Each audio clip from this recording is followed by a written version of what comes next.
famine, pestilence, death, chaos, winter, time.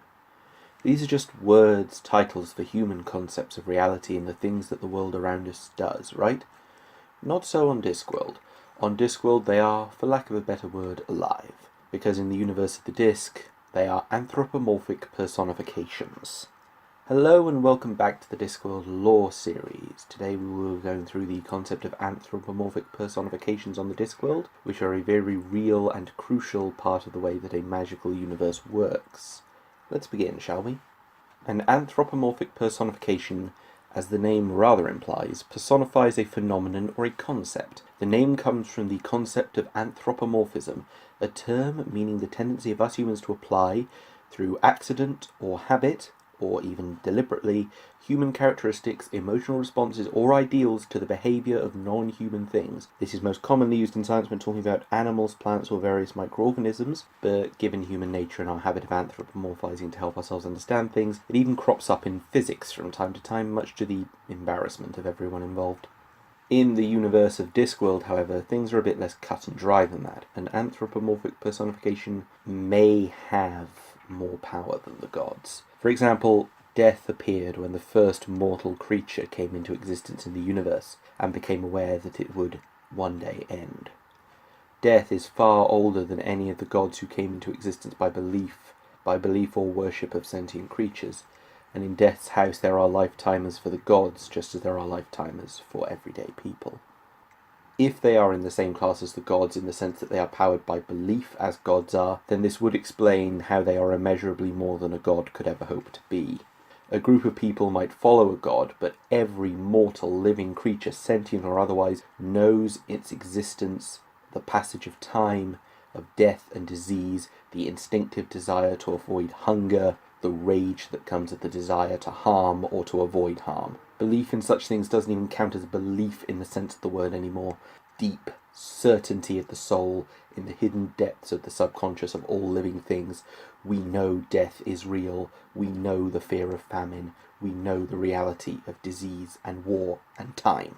Not all personifications are so deeply ingrained, however, as lesser individuals can arise in the same way through this knowledge without active belief. These are most commonly holiday spirits or intrinsic service providers, living on the edge of the worlds of mortals and plying their trades silently and dutifully. It is important to note that it is possible for mortals to perform the duties of personifications and even inherit their powers through lineage. However, if the original personification is not performing their duties and another is, it is quite possible for the full suite of powers and responsibilities rather than simply the job description to switch over as well. Quite what long-term effects this has on a mortal we have never had a chance to observe in the series directly beyond the events of Mort, where it came close to happening, but it would certainly be an interesting process to observe all the way to its conclusion. Interestingly, there is the ability for lineage to move through the role.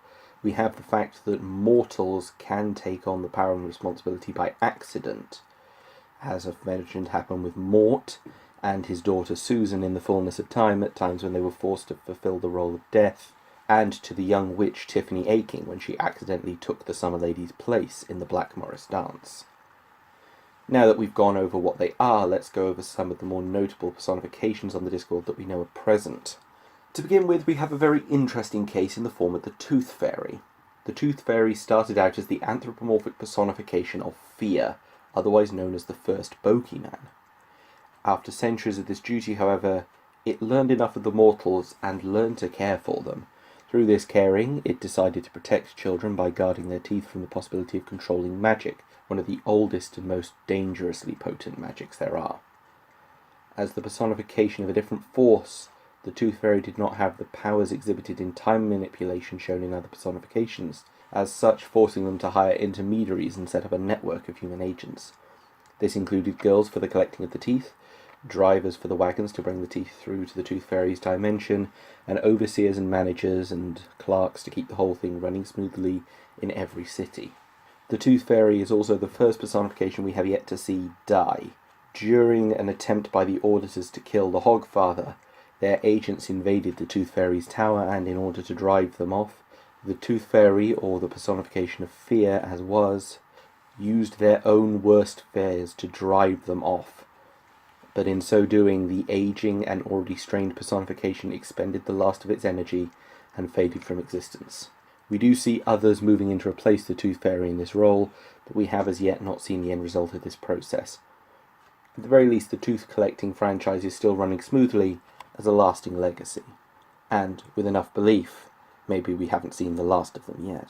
Time is the most secretive among the more important personifications on the Discworld. Unlike those personifications who reside in and act as gods, few people have seen Time or even know that she is a personification, or even know that she is a she. Quite therefore, what her opinion on the trousers of Time, a phrase used on Discworld to describe the concept of parallel universes born of decisions, is perhaps a puzzler. Although it is amusing to note that her fellow personification Death has noted that she doesn't wear them.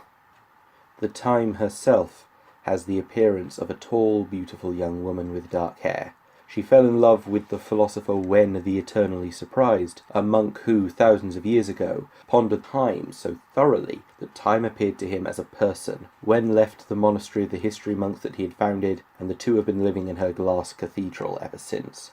Wen and Time did have a son who was born twice because Time was inexperienced as a new mother, and that naturally stressful event led to a time flicker. The two versions of the son, as well as Time herself, play a key role in the events of The Thief of Time, and at the end of which Time retires in a way, with her son taking the place as the reigning personification, while she enjoys a quiet retirement with Wen in their castle of glass clockwork, a building filled with the mirrors of perfect moments.